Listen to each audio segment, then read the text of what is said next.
परसों बैसाखी का दिन है और बैसाखी को गुरु गोविंद सिंह जी ने जन्म लिया था।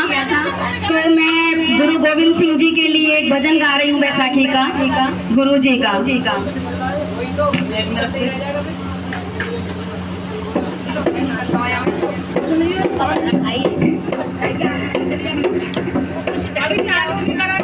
खुशियाँ लेकर के आया बैसाखी त्योहार, खुशियाँ लेकर के आया बैसाखी त्योहार, खुशियाँ लेकर के आया बैसाखी त्योहार।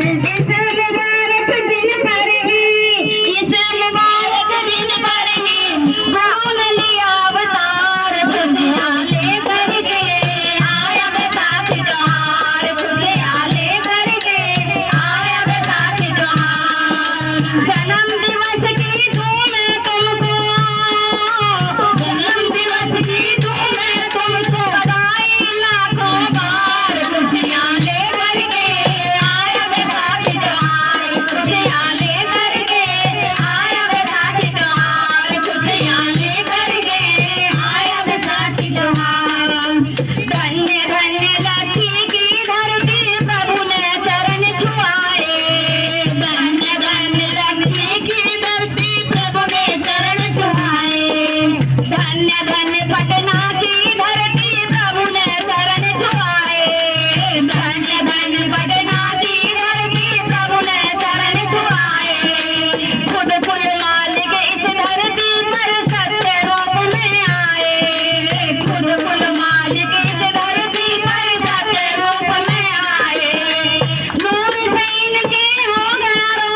बच्चे